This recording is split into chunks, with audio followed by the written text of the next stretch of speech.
What's going on, everyone? This is Gamer BRP. I am here in a test world that I've made. I'm going to tell you all about magnets today.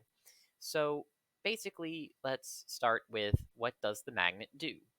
So a magnet is a utility that you can use inside of the vaults in Vault Hunters. And what they allow you to do is simply pick up items from a certain range that they have, which by default is 4. So basically, what does that mean for you in a vault? It means that you can like throw items out of chests to pick them up faster instead of having to like sort through them yourself. So they're really useful. I like them a lot. I know some people, Timothy, don't. So I would just recommend a few of these abilities that you can see kind of behind me. So let's get into how you get these. So this is the magnet modification table.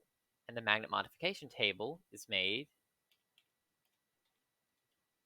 right here. So it is some magnetite ingots, some copper blocks, and some polished vault stone. It's relatively cheap, so you can get it pretty early, especially considering a magnet is roughly about as expensive as that. So like once you get enough magnetite, you can pretty much start leveling up these magnets immediately, other than the fact that they cost magnetite themselves. So, how do you get these magnets to level 7? Well, you level up magnets by clicking these buttons here with the necessary resources in here. So say you want, let's just take another level of range. So now it has 5 range as compared to its default 4. So it's also a level 1 magnet now. And you continue to do that until it reaches level 7 in order to gain one of the following effects. You can get reinforced, which adds 2 repair slots to the magnet, which are at the bottom, right below the level there. That's how many times you're allowed to repair the magnet before you can no longer repair it and it is just forced to be broken afterwards. Hoard, 25% item quantity. This adds more items into your loot tables in the vault. Item rarity, this increases the rarity of your items, so you're more likely to get rare items. Chunky, this is what I currently have on the server that I play on with Tim and Echo. This gives you 25% additional max health. Tim has an entire trinket. This one right here, it does the exact same thing. You can effectively get a trinket, or the equivalent of a trinket, just from having this magnet.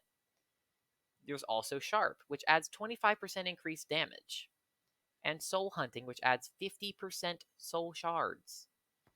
That's insane. That's what this purple one is. They're kind of in order. Like you've got like Reinforced, Horde, Treasure, Chunky, Sharp, Soul Hunting, Teleport, Immortal. So Sharp, Soul Hunter, Teleporting, Immortal. I didn't even know teleporting was a thing.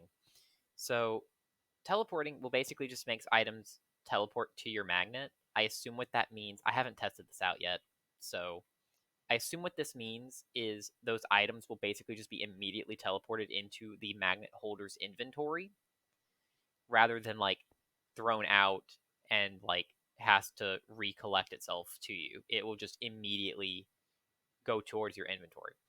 And then Immortal. I used to have one of these magnets, but they do take durability damage inside of vaults, and I didn't even end up using it at all. I just had to.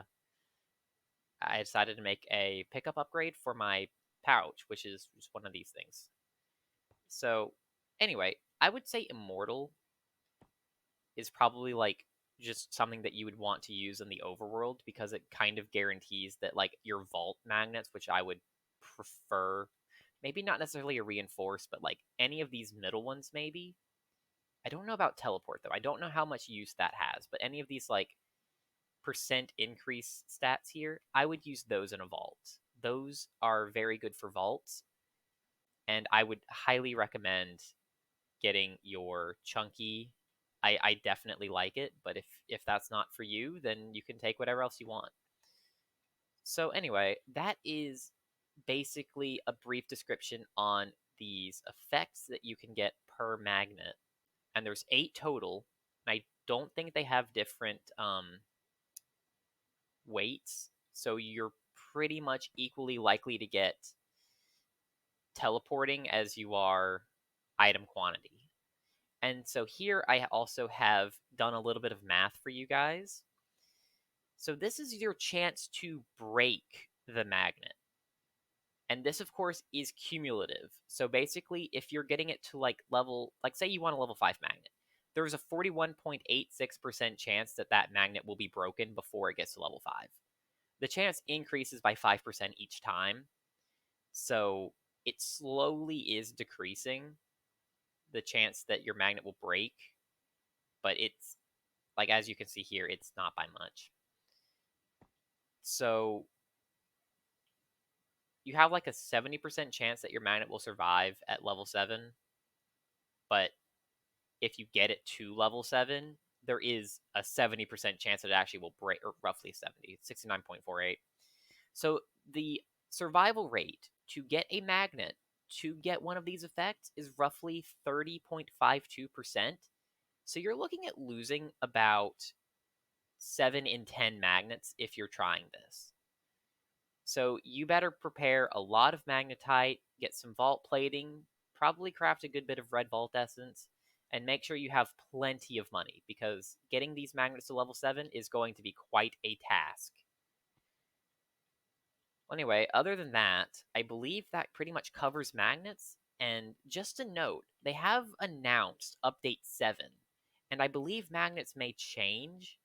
So just for that, if you would rather me do a tutorial on those magnets instead, please let me know, because I desperately want people to start using magnets. Tim, start using the magnets. You can get better effects. And like, yeah, like magnets are just good. And some people just don't like them, and I get that, which is kind of why they added this little thing called the demagnetizer. It is arguably cheaper than the magnet modification table. You're replacing a magnetite ingot in for a block of copper. So like you're substituting a block of, like, you have this magnetite ingot instead of a block of copper, and basically the recipe's just flipped upside down other than that. So that will allow you to disable your magnet within a certain range of it. I have one hidden within this table here that I've made. So let's just get out some like mystery boxes. So these things here, if you don't know what these are, I believe they are found in gilded chests. Yes, they are. Starting at level 0. So if you open some gilded chests, you should be able to find a few of these. And basically what they do is you can like open them.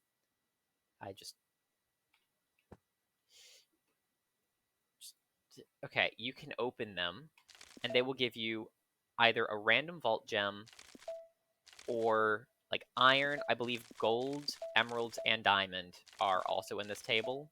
But basically, you see, you open them, and these all just go all over the floor. So if I go away from this table, just I don't know how far I have to go specifically, so I'm just gonna stop about here, right? So right about here. So now I believe I have a magnet equipped. Do I? No, I do not. Okay. So now I have this magnet. They no longer go on the floor. And just because I didn't have the magnet on before, I'm going to show you that the demagnetizer still works over here. So yeah, I haven't done anything. The magnet is still on. They can still go all over the floor. So that's pretty much a brief summary on magnets for you. I will probably make a new tutorial when they release the new magnet system, assuming they do. I know that they were working on pickaxes, and pickaxes function relatively similarly. The only difference is like once they reach level 7, that doesn't guarantee an effect. They instead use like a socket type system. So I think maybe what they're gonna do is have it set up so that like magnets and pickaxes are gonna be even more similar, where like there's like specific items that you need to use in order to get like your certain upgrades, like your durability, your range, your velocity, mana efficiency, like as you can see behind me. So I'm thinking that that may be what they do instead, but I haven't confirmed this. But I will still be making a tutorial on pickaxes and magnets in the near future. And let me know if you want to have any others of these, because I would love to make a few more. Like if you need help with certain stations, I've been using plenty of them. If you want to know how to run vaults, I will do a few of those, tutorials on that, probably in creative. Stuff like that. That way I can kind of help out people who aren't necessarily as skilled in this game, just so we're all a bit more on the same playing field. And not to mention, I am playing on a multiplayer server, so what that means is you can watch me play on there live on Twitch most of the time, at twitch.tv/gamerbrp25. I will probably put that at the bottom in text form, just so you can I can confirm that later while I'm editing this down. So yeah. Basically, if you want me to do any more tutorials, that's fine. I will do a few of those. And with that being said, goodbye.